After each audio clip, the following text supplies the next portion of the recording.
Hey everybody, my name is Anthony Diaz, co-founder of the Newark Border Coalition, and I am here with these esteemed guests that I'm happy to share space with. And today's mini doc is about organizers of color, and so I'll allow the panelists to introduce yourselves, any affiliation. Definitely, I would guess I would also say that I'm half black, half Salvadorian to qualify, my part in this discussion as well. So anything that you want to say, any organizations you want to shout out, there'll be time now here in the beginning and at the end as well. Hi, my name is Melody Magley. I'm a law student at Rutgers Law School, and I'm a part of Brick City Mutual Aid, which is a mutual aid organization that was started during the pandemic. And I got my organizing start in the North New Jersey DSA, the Democratic Socialists of America.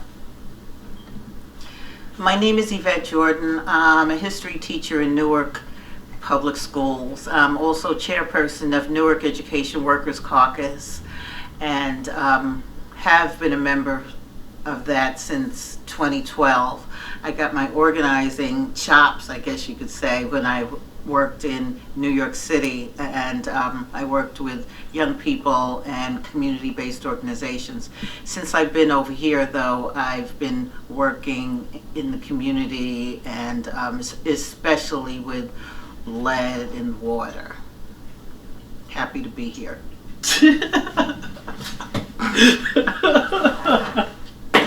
All right, thank y'all both for being here. I appreciate it a lot, and what I also appreciate is that y'all are both two that I feel like will answer, again, all these questions.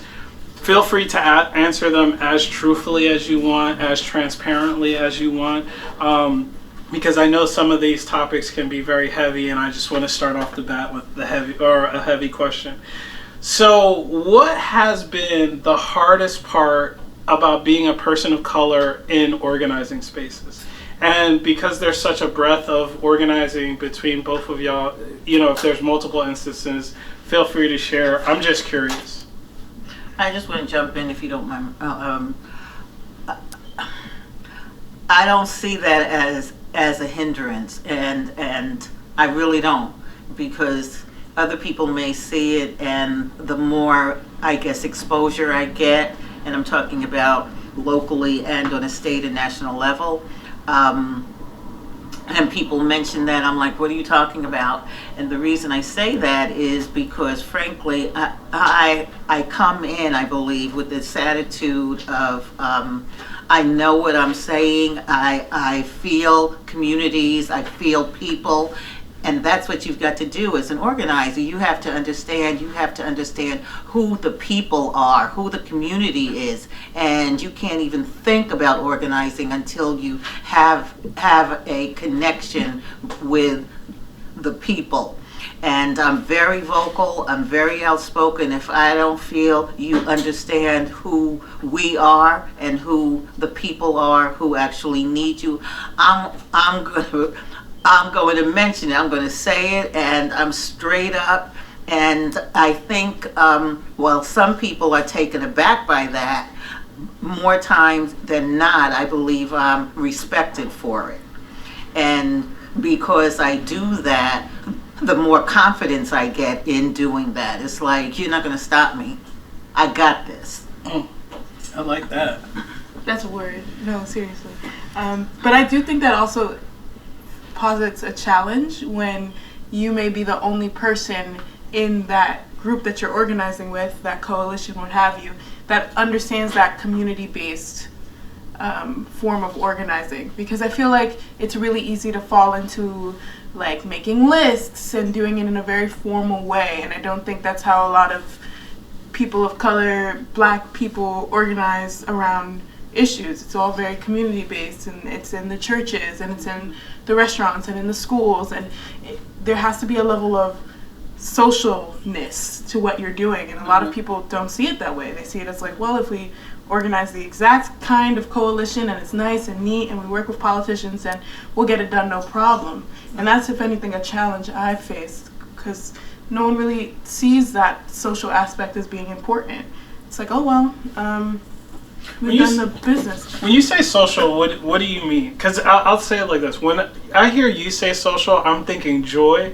And one of the things I always say is like, we need more joy in our spaces of organizing. But when you say social, do you mean something else? I mean joy, but I also mean like not providing services that are not necessarily can be coded to everyone else as political. When someone comes in here, they're not expecting to get a word from you about your politics. They're coming in for water. And sooner or later, they will become acclimated to your politics because you gave them water. You were there for them when no one else was there for them. Right. And it's not as easy as lobbying these politicians. It's not as easy as sitting on a corner and espousing your beliefs. Writing a pamphlet, writing a tweet. It's not that easy. It's feeding people, clothing people, housing people, occasionally being a space where someone can hear a DJ and eat some chicken. You gotta be able to do that. Or else they're not gonna care. Like, they're not gonna care. You're asking someone to take time out of their day to imagine a new world. And that's very hard. So. Yeah, I agree with that. And I think also it's important to understand that many people don't get that. And many organizations, many mainstream organizations just don't get that. They don't understand that. And as you said, they're accustomed to operating in a certain way, and they're going to go like that in every community, every area they touch, and not realize you've got to adapt to the culture of that community. So that's a challenge and something you've got to understand as well.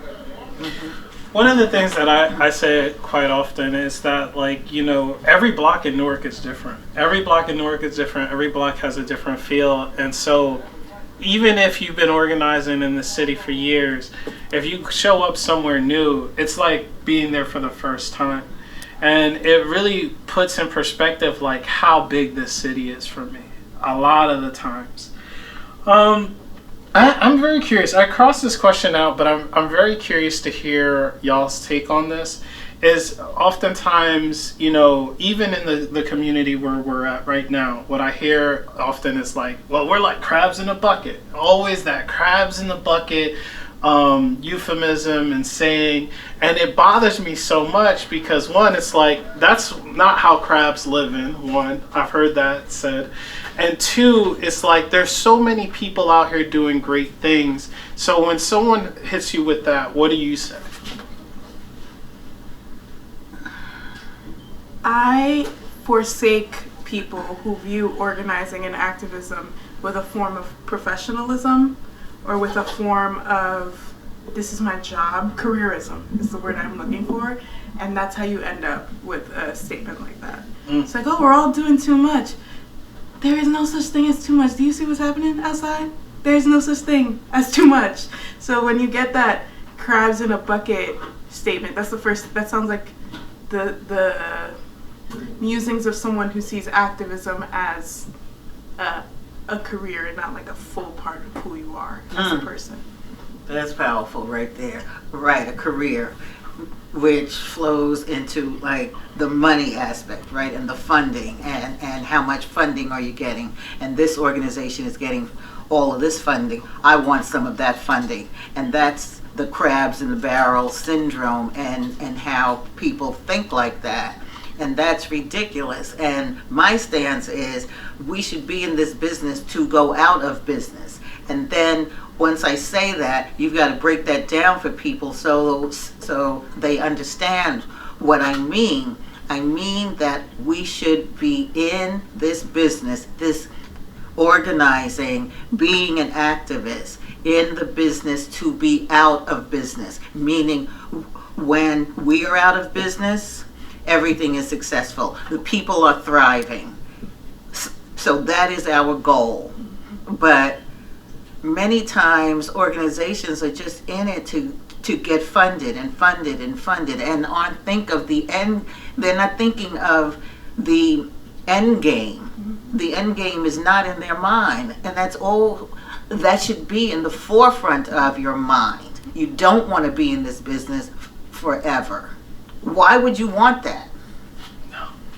Why would anyone want that? All right, that's pretty dope. I really appreciate those answers to those questions. It really helps me contextualize a lot of different things. And I think, all right, so it actually brings up something else for me. I'm very curious to understand, do you derive any of the power that y'all get from the culture you come from? When you show up in a space and you're your whole ass self, do you show up because of everything that you've been through? And I guess what the leading question here would be is, what I've understand is that I represent not only me but my entire lineage. Like, I'm out here with my ancestors, and when people say I stand on the shoulders of giants, like, I really feel that. And I'm very curious, as organizers of color, do y'all feel that way too? That's an interesting question, especially for me, because I was born and raised in a very white suburban area. And because of that, I was the only fly in the milk until I was in college. So I really wasn't familiar with all of the, even though every Sunday I would be in church with my family and those who my family who grew up with. However, my friends in school and those I socialized with from Monday through Saturday were usually white.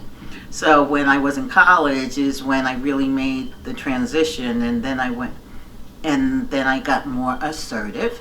But I think when I moved over here in Newark, and with my husband, who was born and raised in Newark, it was very different for me. And when I started teaching at Westside in particular, I can remember that my husband said, "Are you sure you want to do this? I don't know if you're ready for that." But I thought I was.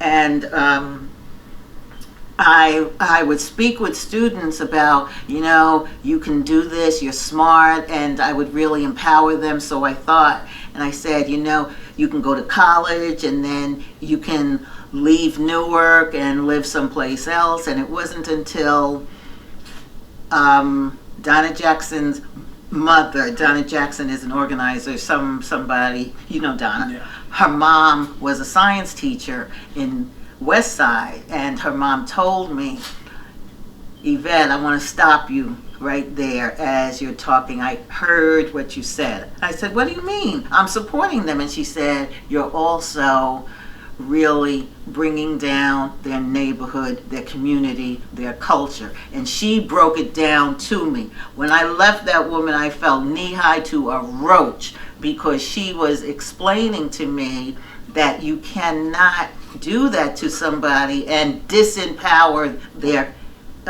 community, their family, where they're from. So, in addition, I worked Saturday detention. So, I brought in candy for myself and snacks for some other students. So they ate the snacks, and then one student said, "Miss Jordan, would you give me some of yours?" I said, "No, I gave you yours. You're not getting any of mine." "Why not?" I said, "Because I'm not going to share with you. I'm an only child. I was raised as an only child, and I'm not going to share. I'll buy you yours. You can't have mine." He said, "You ain't black." I said, "What?" He said, "You ain't black." I said, "What do you mean? We share. We're community. If one has, everybody has." Whoa, that statement right there spoke volumes. You ain't black, and that I didn't understand the meaning of community. So those examples, her telling me, Mrs. Jackson, about disempowering somebody, and this kid who in 2 or 3 sentences really broke down what it is to understand what community means and sharing, that just really lit me up. So it was from then on that my purpose became to understand my students, their families, and to help them become empowered in the community so they could help themselves in their own community, whatever that may be, whatever they choose that is. And that's where I am right now. It's like, yeah, it's all about them and what they choose. It ain't about me. Yeah. No, that's so real. I feel like one way in which my culture has kind of affected how I organize is that, especially in a place like Newark, I feel like a lot of people come here wanting to make a change, but they're not from here. A lot of people, and me included, I'm not from Newark, but I feel like I'll say what I'm trying to say through an example, which is that when we do food distributions in Peter Francisco through Brick City, a big thing I'll notice will be people's kind of like, they'll be very nervous. I don't want to use the word nervous. Very like rigid as they're giving out the food. Mainly because it's a large group of people kind of swarming you for food and for clothing and for water, and most of the people have never been in Newark before. Their first time in Newark will be handing out food with us in Peter Francisco. And so one of the days that we're doing that, this one community member in Peter Francisco was like joking around with me, you know, and I remember one of the people in our organization who met really well was like, "Are you okay? Was that man bothering you?" And I was like, "Well, no, like that's how we joke with each other. No, that's fine. Like I feel fine." But you need that cultural context, or everything will feel like really scary and really unnatural. You need to be able to feel comfortable in those spaces with people who don't look like you. And if you're not comfortable in those spaces, you need to have people in your organization who can handle that. I'd rather you be passing me water out the truck. If you can't talk to people because you're like nervous or scary, you have to be willing to like have people in your organization who can do that, who have that cultural competence. Or else you're just there's no difference between you and like a random social worker from the middle of nowhere handing out something. Mm-hmm. You know, you need to have that relaxation and comfortability. To me, it sounds more like experience. And I remember, and I won't get too deep into it, but I remember a conversation where me and Miss Jordan, we were on a call with someone else, and we had to tell, or actually, I don't even think I did, but it was either you or Miss Jackson that told the person that they didn't get it, or Miss Owens, Dr. Owens, I'm sorry, that the person didn't get it. So when, you know, dealing with organizers, and I'm going to say specifically white organizers, do you feel like oftentimes that they don't necessarily understand what they're signing up for, or is it that like it's a difference of experiences, or, you know, any thoughts on that? All of the above, all that, yeah. I can speak as like a black organizer who only started organizing during the uprisings in 2020. That's why videos like these are really good, and like discussion like these online is really good, because it's really easy to just kind of jump in and not really know what you're doing, and thus, especially as a person of color in these organizing groups like that are mainly white, it's really easy to fade into the background because you're like, I don't know what I'm doing. I just wanna help any way possible. So let me just fade into the background. Call me when you need me, instead of like being able to stand up for yourself. I noticed that in myself as a young organizer. Yeah. No, I would agree with you. I think also it takes some training. And as you were talking, I was like, I wonder if you do any training. Training is so important, and scenarios and role plays, because folks will just be scared. They will, like deers in headlights almost, and that really turns other people off. Other people see that, and other people see you.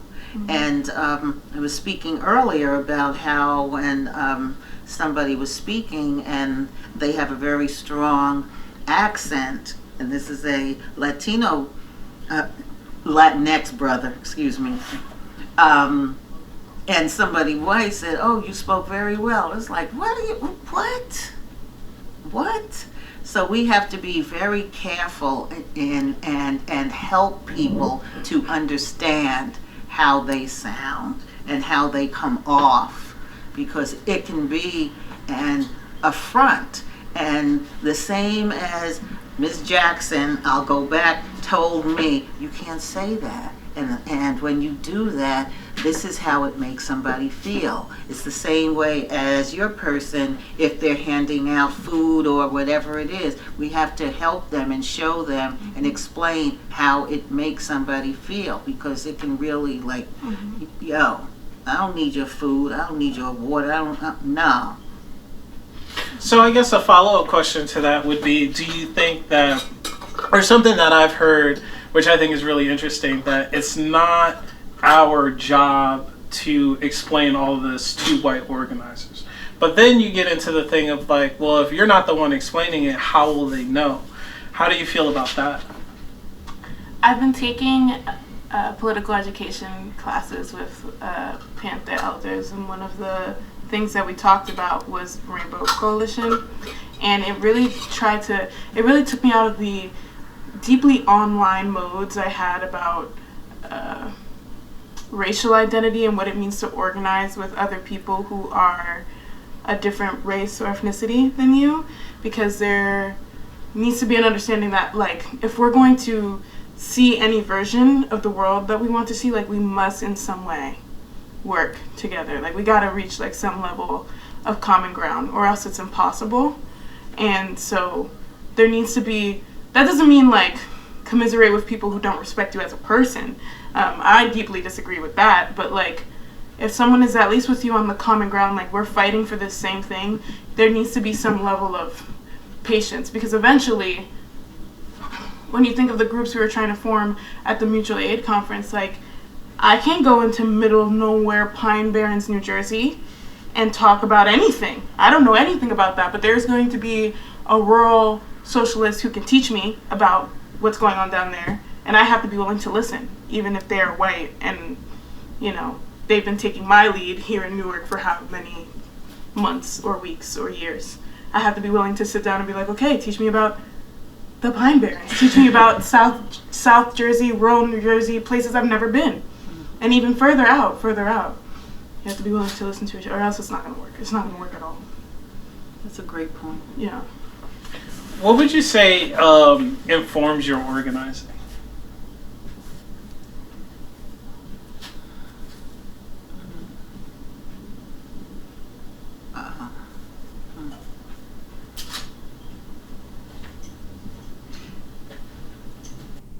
I think experience.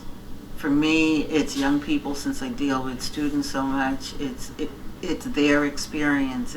It's what they tell me they've gone through, and what they share with me, how they open up to me. And when I ask them, why are you being so open with me, it's their response, so I know what I'm doing. It's like, oh, they're affirming what I'm doing, so I know I'm doing it. And that's important for me. It's like a lot of them say, you listen. And listening is so important, because you listen, you take the time, you care about how I am, you ask me how I am, how I'm feeling. You don't see me as invisible. Mm-hmm. Yeah, somebody said that to me. I was like, wow, okay. For me, I think it's a deep understanding of what it means to see your loved one at rock bottom.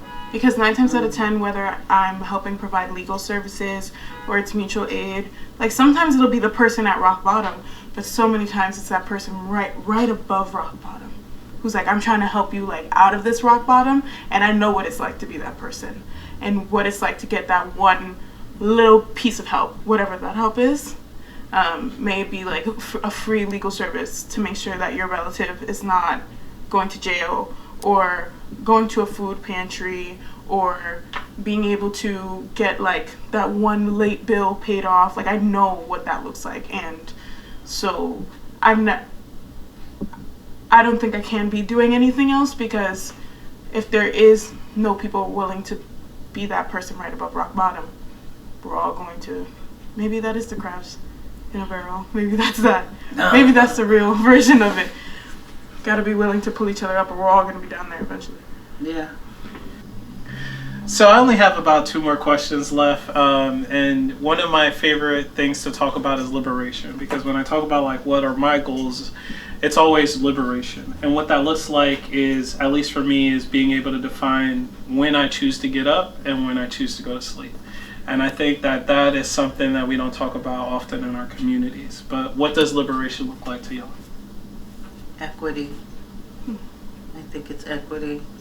And yeah, and being in charge of yourself. It's what you said. It's like, am I in charge of when I get up and when I go to sleep? That would be like great. I would say a full belly and a place to lay your head. No matter what you've done in your life, ever. Being able to attain both of those things. Free of the fear of not being able to ascertain both of those things. Everything else we could build on from there, but we can't build on a world where like it's possible due to like one life decision that you can be lacking those 2 things. So thank you. And then lastly, for any organizer, and I want to divide this up into 2 parts. Any organizer, what are some words of wisdom that you would impart to any organizer, and then any organizer of color that's starting to organize? Any organizer, you gotta be willing to do the boring stuff. Yeah. You gotta be willing to do the meetings and like the lame stuff that is not interesting or fun. Going to protests all the time, extremely important. But if you're not willing to do like the boring at home stuff or in the, you know, in rooms like this, I don't see you going. I don't see it going very far. It being the capital IT, like big dreams. Yeah, I would agree with that in terms of the boring stuff, although I don't see that as boring stuff, so I don't know. I don't see that as boring stuff. But I would say that I think it's important that you learn how to listen, and listening is so important, and you must understand who you're organizing. You have to know who you've got to be amongst the people. It's like you can't sit back and be in your ivory tower and then say, okay, I'm going to help you. No, that's not going to work. It's just not going to work. And for the second question, the organizer of color question, you are amongst the people. Even if you like went to school for a little bit, even if for some reason like you haven't been home for a little bit, you are amongst the people. That's your family. Mm-hmm. One of the things I always say in Brick City and any other organizing thing that I'm in is like, I'm not organizing them, I'm organizing us. Those are my cousins who I'm feeding. Those are my sisters and my brothers. So you gotta speak up for your family. For the people in the weed that is like the people who look like you, because those are the people you already are among them already. Don't feel separate just because I know plenty of organizers of color. They go to college, they get real smart, and then suddenly they're like, oh no, I'm not one of them. Yes, you are. Yes, y'all were drinking from the same fountain. Yes, you are. So that would be my advice for organizers of color, I think. I think that's so powerful what you said. They're my cousins. It's like, yeah. And having that understanding, and I mean, it comes to some of us later than it did other people, and I'm one of those people. But I think don't be afraid to, and this is important because this is what I do anytime I'm in these wonderful meetings with these other people, with people who may not look like us. I'm trying to be so politically correct. I don't care about any of that stuff. Anyway. The uncolored. That's what I heard recently. The uncolored. Anyway. Wow, if anybody watches this. Ms. Jordan, I heard you say blah, blah, blah, blah. But for people of color, you have to be willing to call people out. And you have to be willing to do that unapologetically.